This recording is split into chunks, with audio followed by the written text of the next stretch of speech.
This is a Hot Pie Media original. A teacher snapping is understandable. Parents snap. I mean, there's levels of snapping, right? I mean, I think we've got to. This is going to be interesting to watch because I do believe there is going to be a level of sensitivity to a teacher losing their temper and saying terrible stuff to kids. I think there's a line that can be crossed, though. And I guess we could argue about what that line is and when it goes from, hey, settle down, you can't say that, to, hey, get your box and get out of here. I think I'm going to be tougher on this. Teaching can be tough, no doubt. I'm a huge proponent. I don't like the fact that you've got sort of this mob mentality these days about teachers. Given all that they go through, my experience has been fantastic.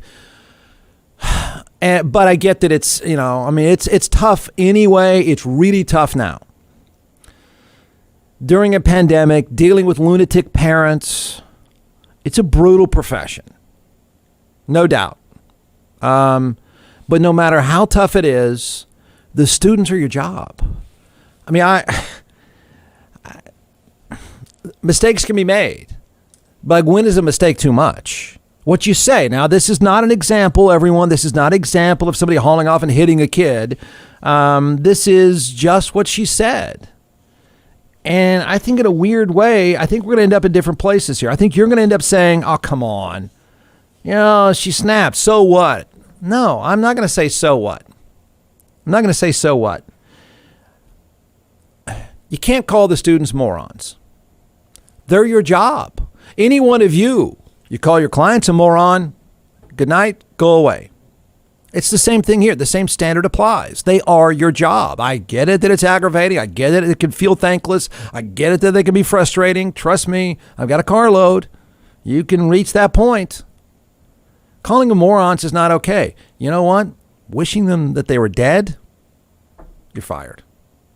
You're fired. It's not funny. A student says it back to you and they're done.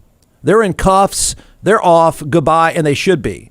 It's not funny. I think a lot of people are going to laugh this off, and I don't find it okay at all. I don't care if she's at a breaking point. Sorry.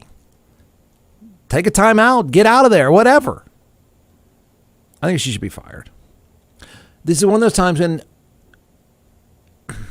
if it were a student, the roles were reversed, we would not be talking about, you're going to get in-school suspension. You would be gone, not coming back.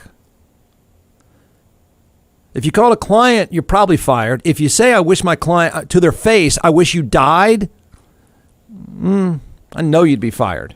An ISD teacher remains on leave a week after she was caught on camera ranting about her students, something that continues to get a lot of attention from parents and others. But some say this may be a sign of the stress many educators find themselves under. Jason Miles has this story. Lamar Consolidated's Harry Wright Junior High School has been open for less than a year, and a first-year teacher recently told students she's had enough. If I have to keep dealing with kids that are complete and utter morons, I'm done. In a video originally sent to me by a parent and extensively shared on social media, the unnamed teacher is heard complaining about students and venting about the job. I want to be fired at this point. I literally am going to hurt myself if I have to keep coming here. She adds she wouldn't help students if they were in need. I have never in my life dealt with kids that are so awful that if they fell into a river, I would let them put away. As you might imagine, many parents and others have reacted to the teacher's rant with opinions ranging from outrage to sympathy. It's ridiculous. I really like, if she didn't like what she does, I mean, why even be a teacher? We should never, be at a place where we let our personal feelings get to that point, particularly in front of kids. Texas American Federation of Teachers President Zeph Capo doesn't know the teacher in question personally, but says many have suffered emotionally amid the pandemic and related challenges. Right now, it's a time for grace. It does sound like she needs to exit out and take a break. In a statement, Lamar Consolidated said, quote, "Parents trust us with their students every day, and unfortunately, the actions of a single person have the potential to breach that trust." The district called the comments disturbing and said the teacher is on administrative leave pending the outcome of an investigation, adding what she said is not a reflection of the campus as a whole and its hardworking staff. In Richmond, Jason Miles, No. KHOU. No. No, not okay with that. Grace? If a kid says, "I want you dead," is there grace? No. I don't know what her issue is. Don't care. I mean, had she stopped at, what was it again? What a bunch of morons? I don't even know if we'd have a conversation. I think it's pretty unprofessional, pretty pathetic, and not okay, but it didn't stop at "you bunch of morons," did it? I want to hurt myself? No. You don't need to go to work again there. I'm not sure you need to teach at all. Goodbye. What the hell is this administrative leave stuff? An investigation of what? We heard her. I'm done. And I'm literally done. I want to be fired at this point. I literally am going to hurt myself if I have to keep coming here.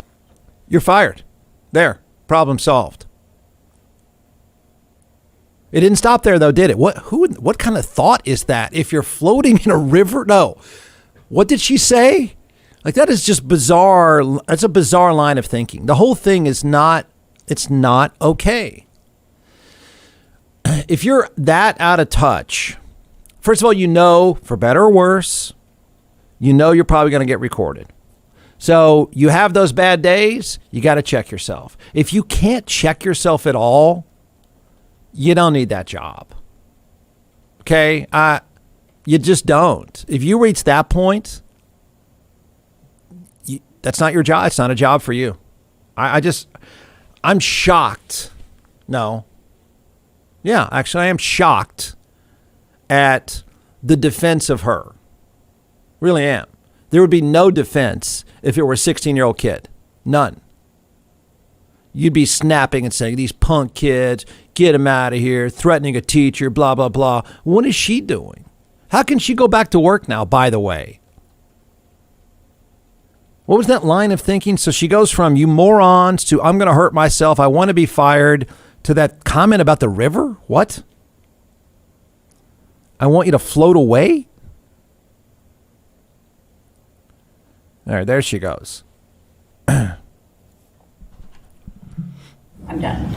In a video originally sent to me by a parent and extensively shared on social media, the unnamed teacher is heard complaining about students and venting about the job. I want to be fired at this point. I literally am going to hurt myself if I have to keep coming here. She adds she wouldn't help students if they were in need. Like, I have never in my life dealt with kids that are so awful that if they fell into a river, I would let them float away. As you might imagine. What is who has that thought? That is a pretty graphic description. That's not, "you guys suck, leave me alone right now." You're in a river and I'm going to let you float away? That's just weird. Now, get your stuff, get some help. Got a pension maybe? I don't know. I don't know what's going on, but I can't. Pretty tough to come back to the classroom now. And you could argue, we could also have an argument about the worthiness of recording her. I think this is one of these times when, for all the stupid stuff that mobile phones make us do, I think this is actually some of the times that it's healthy. I mean, stuff that is outed that we wouldn't know about otherwise. Otherwise, it'd be somebody coming home. I mean, imagine, you pull up there in the car line, the pickup line. "How was your day?" "Miss So-and-so flipped." "Oh, she did? I'm sorry." "Yeah, she said she wanted me to flow away and die in a river." I don't even know if you'd believe your kid if they said that. Like, right? Sure, son. Yeah. What was that again? You're in a river and you need to float away. Is it Niagara Falls? Where are you going? I mean, it's just, We can argue about whether you think a parent should have released that publicly. I'm not sure that I blame them. They want something done. And I don't know that I completely blame them. If I were a parent, I would say, look, she can't work here again. I don't want her working here. This relationship has been ruined. It's ruined. It can't be professional. It can't be respectful anymore. You really can't go back in that room after that. Can you? And to say, first of all, you're on administrative leave for a week. You get paid this week. Go ahead. Any one of you go tell your clients to F off and say you want them to die in a river and see if you get paid that week. But for the association, not union, I guess technically, to say this is a time for grace, they wouldn't tolerate for a second if a kid said that back to her. You would not hear this is a time for grace. You'd probably hear stuff like not only kick the kid out of the school, but cuff him right now. Tase him a few times. I wonder where people fall on this. I think probably the majority have sympathy for her. I think if you just had a scale, if this were a Twitter poll, a serious one, I think there would be a scale on a Twitter poll where I think most of you might find a way to have some grace here. And I don't. I'd like to think of myself as really pro-teacher. But I would think any other teacher would say the same thing. This is a bad look for you. It's bad for your business. It's bad for the relationship.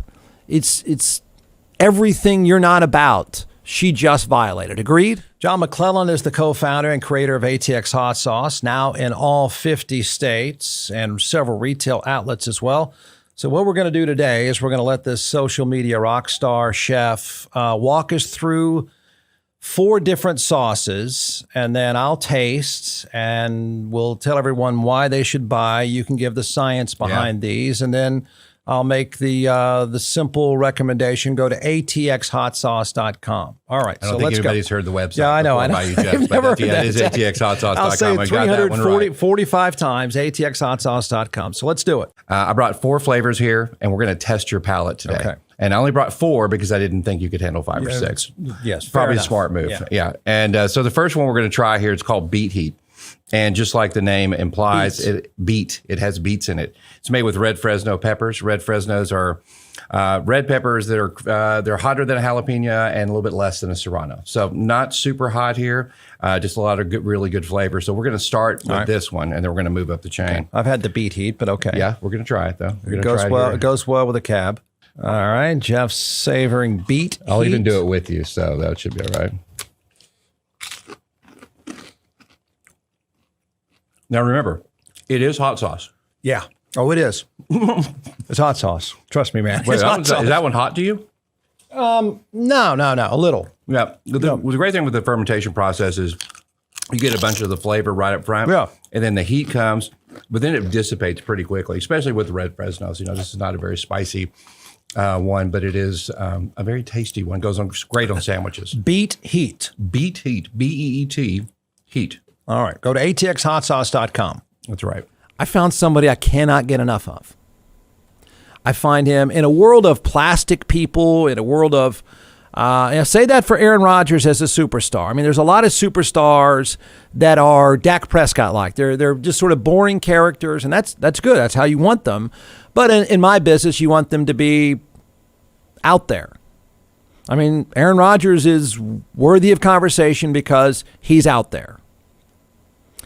But I stumbled across one morning, whenever it is, this article. The San Francisco 49ers, Cowboys fans can appreciate this. Let's use the Cowboys as a backdrop. Forget the Texans. They're just a train wreck. And they're not even worthy of the conversation. But think how the Cowboys cannot get it right and keep it right. But here you look at someone like the 49ers. This goes to show you how it's like good businesses. They're just good at what they do. Good restaurants that have stood the test of time, they just really know what they're doing. They just get it right. It's in their blood. They make the smart moves. They just find a way to stay on top. The 49ers have found a way to stay relevant and good in a business that is built to tear you down. The NFL is built to let you be good 1 or 2 years and then knock you right back down. It's built that way. It is created that way. So one thing about how that business operates is it's really difficult to stay on top. Mike McCarthy, Mumbling Mike, even said it a few days ago when he was trying to talk too much. He said, really measured in this business about how long you can stay on top. 49ers are pretty relentless in their ability to keep hanging in there. So it's a long-winded way of sort of setting up how much I enjoy one of their coaches. The guy that calls the plays for the 49ers is a guy by the name of Mike McDaniel. He is hilarious. He is the anti-football coach. He's the anti-cliche. He's the anti-cookie cutter. They're all the same, say the same stuff. He's the anti-Mike McCarthy. And you know what I could think of? This is wishful thinking. I can only hope. It's just a hope. So I think Mike McCarthy should be fired. I think he's done a horrible job. I think he has violated, football-wise, and he's maybe a decent guy, violated the common sense tenets of being a head coach. Clock management, timeouts, penalties, blah, blah, blah. All I can wish, it's just a wish, it's just an out there hope that somehow this guy and Jerry Jones ended up together. I can't think of anything more enjoyable than the guy who currently calls the plays for the San Francisco 49ers, who is one of the most entertaining, obviously pretty smart. He's pretty good at what he does. They play pretty basic football, man. Let me shove you backwards and hand the ball to this dude. There you go. All I can hope is this guy, somehow Jerry Jones, had some bizarre moment, had too much scotch one night, and he called him up and said, Mike, I want you to be my head coach. Excited to be here. Equally excited for you guys to truly take in how physically imposing I am. So, whenever you guys are ready to start, let's do it. Guys, again. What do we got? You guys got anything going on? Just hanging out in an auditorium? All right. Just gonna drag it out of me, huh? God, make me do all the work. What do you guys got for me? I'm sorry. I apologize. All right, see you guys. So how we doing? What do we got? That's a cool question because that's kind of how your pass game you want it to be. There's a rhythm and timing to everything. I have a history of smaller offensive linemen, but that's really we haven't invested second-round draft picks into offensive linemen. We'd prefer everyone to be 400 pounds and 6'10" if you could engineer that. That's all. That was fun. I love him. I love this guy. He looks like if you were in downtown Austin, he'd become, well, not that anyone goes to an office anymore, but if anyone's in an office, he'd be walking out of the Google building. That's where you'd see him. And he looks like anybody else in downtown Austin. He's got the beard, the hipster glasses. He weighs about $125, and he is hilarious. Obviously, when you're the play caller for a team that's on the brink and going to the Super Bowl, people want to talk to you, ask you stuff. He just goes in and talks about stuff. Hey, what's up? I'm so happy for you guys to take in my physical awesomeness. That might be the best thing I've heard all year. I mean, think about that industry. And then think about Mumbling Mike. Big fat Mike who never makes any sense. It sounds like he's trying to be George Patton. It's like, come on with the tough guy cliches, please. Then you got old Mike here strolls in like right out of, he just left a software design meeting. Having some coffee, vaping. Could it not? Am I not right? I mean, could you just not role play with me once? Could you imagine he and Gerald Jones together? I mean, I would just let them coach together a week. Let them work for just 1 week, please, please. The funny thing about this guy is, I'll tell you what's interesting. I think he's so unorthodox, he won't get hired. They won't hire him. Well, his resume, have you checked the resume? It seems pretty good to me. I don't know. His teams keep playing for championships. He keeps reinventing an offense. And it's not like he's got, he's loaded up there with Patrick Mahomes. This guy is piecing together an offensive team and doing it exactly how you should do it. And everyone else is getting coaching interviews. Everyone else is going to get hired. Every other, quote, coordinator, which is head coaches come in, and there's two ways to go about things. Your job is, I have a scheme, an idea of how I want to play offense, defense, and special teams, and then I find players to stick into that scheme, or I'm of the mindset where I have players and I make scheme. But the head coach doesn't sit around all day, every day drawing up stuff. They have VPs that are the scientists. So his boss has an idea, has a market that he wants to tap into, has personnel that he wants, and then he says, oh, Mike, there, you scheme it up. What do you got? And so that's why a lot of owners, it doesn't mean, in fact, I think it doesn't necessarily mean you're going to be a good head coach. You take someone like John Harbaugh, he coached special teams. I mean, he has a good knowledge of the game, and then he knows what he wants to do with personnel and scheme, or scheme and personnel. So it doesn't mean that you're going to be a great head coach just because you can draw up some plays. In fact, oftentimes it doesn't do anything for a head coach. But I'm just wishing, one day, 1 week, 1 month together, please let him work for Jerry Jones, please. I know they'd sit because Jerry has to sit up there with the coach, right? He has to be right there next to you. I know old Mike here would say, whatever the old man says. I think he might vape during the news conference. I love him. I love these. I find myself after their games searching for interviews with this guy just because it's so quirky and different, and apparently he's really good at his job.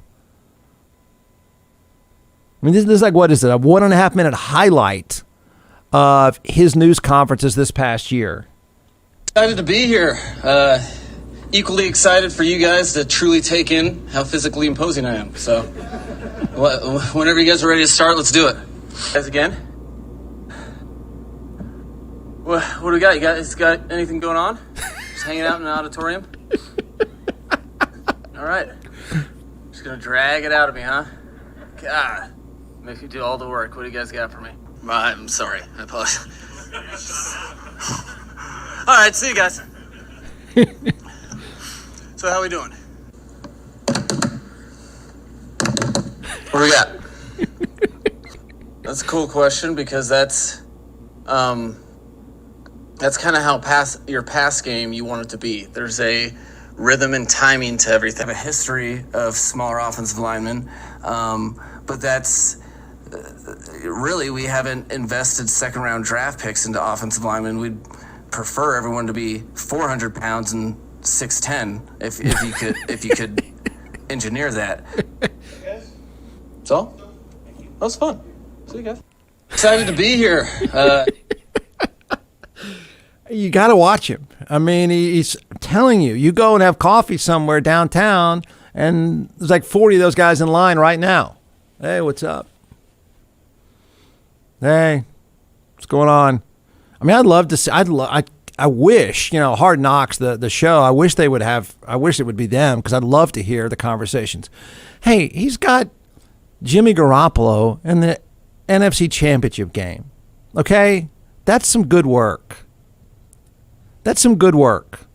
Oh, Mumbling Mike has got nothing but stars all around him, and he can't get out of the first round. This hipster from Google took a ragtag offense and has made them into an NFC Championship caliber team. Jerry, please hire him. Please. 6 months, That's all we ask for. Thanks for listening. You can find more episodes and all of our other Hot Pie Media originals baked fresh daily at our home online at hotpiemedia.com, the Hot Pie Media YouTube channel, or wherever you listen to podcasts.